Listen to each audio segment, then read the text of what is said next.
Alors pour mettre la tour, parce que je vais mettre une tour là-bas, qui va être à plat. Je vous montrerai après l'intérieur, comment c'est constitué. Donc ici, je vais rentrer une planche, mettre les 3 vis. Voilà. Voilà, comme ça là, j'ai mon fond impeccable. Nickel. D'accord? Et là, je vais pouvoir poser mon ordinateur à plat et pouvoir faire tous mes branchements. Alors, voici l'ordi que je vais mettre pour faire tourner MAM. Donc, alors des barrettes de mémoire, j'en avais pas mal, donc il doit y avoir 20 gigas là.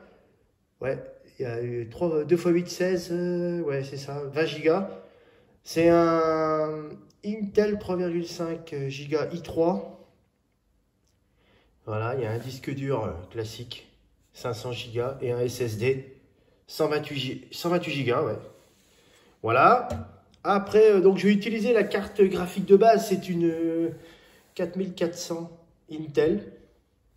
Il y a un lecteur DVD aussi, mais CD, mais je ne vais pas m'en servir. Voilà, si vous voulez voir la référence, je peux vous la laisser. Je ne sais pas si on va bien voir le modèle. Voilà, B290 M01, voilà. Si ça peut vous intéresser pour en monter un. En tout cas, je peux vous dire c'est que ça marche très bien puisque j'ai installé Windows 10 dessus. Voilà, et je vais mettre donc CoinOps avec MAM et on verra si ça tourne bien ou pas. Sinon, j'ai une petite carte graphique de 1 ou 2 Go de RAM, donc on verra ce que ça donne. Allez, on lance l'ordi déjà et on va voir si l'écran répond là-haut.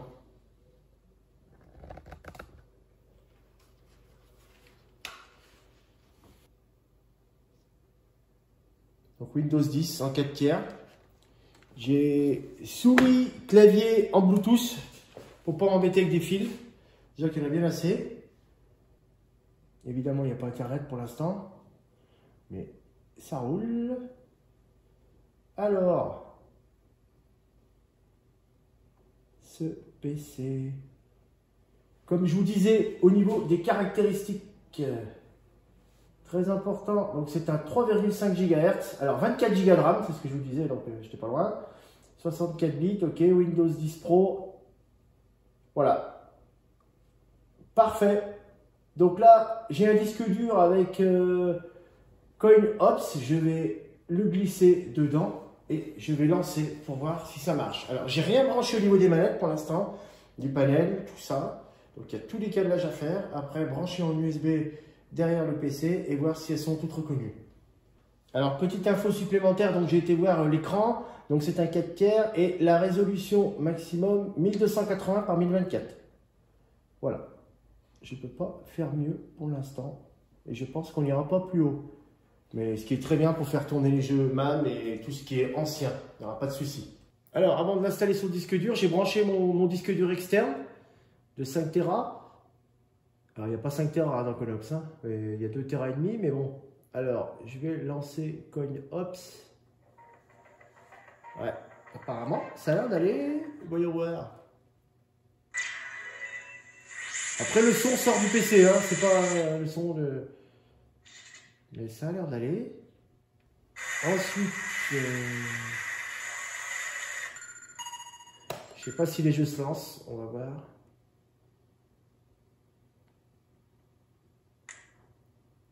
Waouh, ça marche.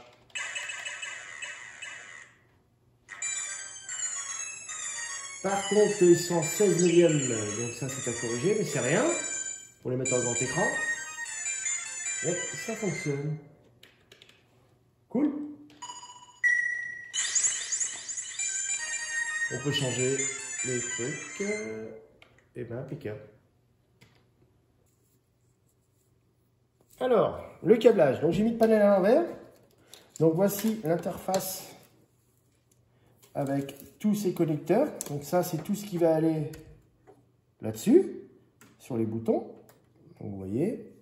Là, moi, j'ai à chaque fois donc des nappes de fournis. Alors elles sont fournies par... Elles sont attachées, mais on peut les détacher si vous voulez. Il n'y a pas de souci. Hein. Voilà. Donc moi, je vais peut-être les détacher d'ailleurs. Vous voyez. Hop, ça se défait tout seul. Voilà. Et là, moi, alors les boutons, pour les définir. Donc, il faudrait les marquer, ça serait le top. Donc, c'est A, B, X, Y, R1, R2 ou L1, L2. Tout dépend de comment vous l'utilisez. D'accord? Donc, ici, au niveau connecteur, rien de difficile. Vous branchez ici sur le premier. Les boutons, pareil, ils sont marqués derrière. Donc là, vous avez tous les boutons sont notés. D'accord?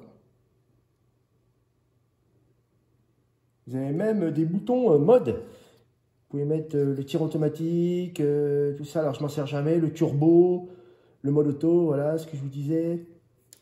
Tout ça. Donc, moi, je m'en sers pas. On va rester simple.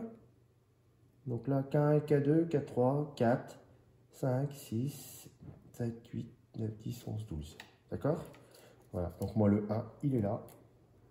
Donc, je le câble. Et là, je le câble ici. D'accord? Tout simple. Ainsi de suite. On continue comme ça.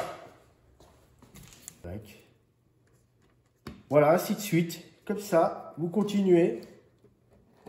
Donc après, une fois que vous aurez câblé vos 6 boutons, vous allez câbler donc, le joueur 1, joueur 2. Donc je vais les mettre sur la première manette et je vais les mettre à la suite. Donc ça sera le bouton 1, 2, 3, 4, 5, 6, 7, 8 et le 9 par exemple pour insérer les crédits. Et après ici, je vais faire 1, 2, 3, 4, 5, 6, tout simplement. D'accord? Dans le même ordre, exactement le même. Voilà. Allez, on se retrouve après avoir tout fini. Voilà, donc tout est branché. Alors le spinner, petite précision, donc on se branche bien comme ça. Et les 5 au-dessus, donc quand on est face comme ça, les 5 au-dessus, en fait, là vous avez le commun. Et après vous avez bouton 1, bouton 2, bouton 3, comme la souris. D'accord? Donc si un jour vous voulez les utiliser, vous pouvez. Ici, j'ai fait le test, ça marche très bien. Hein. Mais bon, moi, j'ai pas l'intérêt vu que mes boutons sont reliés sur mes 0 délai. Donc là, il n'y a pas de souci. Et vous branchez bien dans ce sens, donc le marron à gauche, quand vous êtes face, comme ça, avec le circuit. Voilà. Donc celui-ci va se brancher aussi en façade, plus mes 2 USB ici. Allez, on va faire les tests.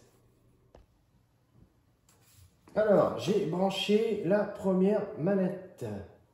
On va voir si elle est bien reconnue. Donc, on va aller dans les paramètres. Périphérique. En haut, là, on va cocher. Est-ce que l'on a?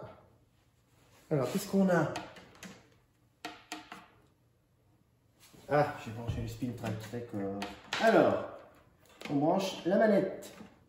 Elle devrait apparaître. Voilà. Et là, paramètres de contrôleur. Voilà.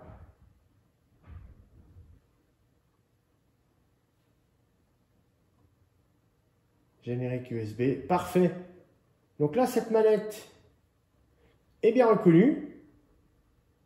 Dans les propriétés, voilà, on va lancer paramètres de jeu.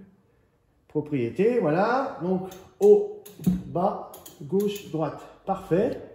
Bouton A, B, 1, 2, 3, 4, 5, 6. Magnifique. 7 et 8. Voilà pour les players. Donc vous voyez, en plus, ils sont éclairés, ils sont jolis. Hein. Donc là, la première manette est fonctionnelle, complète, impeccable. OK.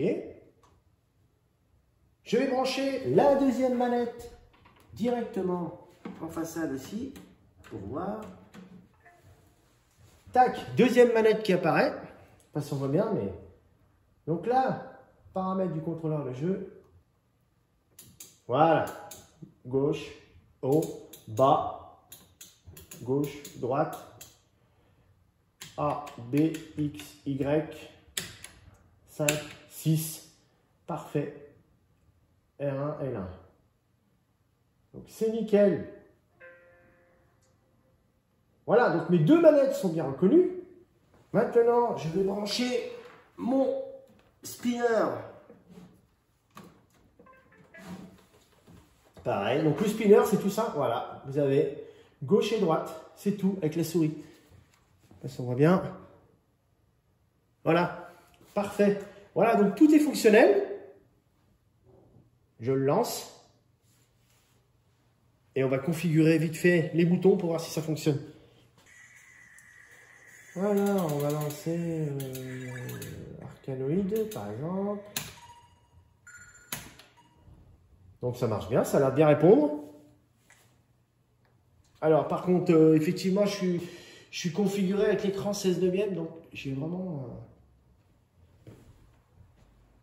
Alors, on va lancer une tabulation sur le clavier. On va descendre. Général Control, voilà. User Interface. C'est pas là. Player One Control. Up, down, left.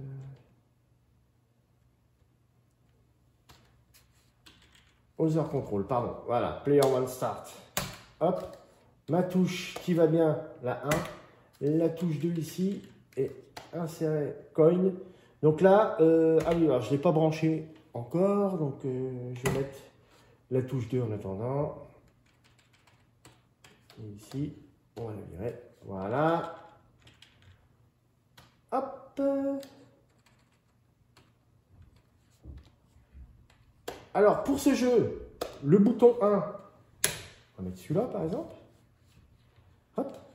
Et après, moi aussi, donc c'est, voilà, c'est reconnu. Impeccable.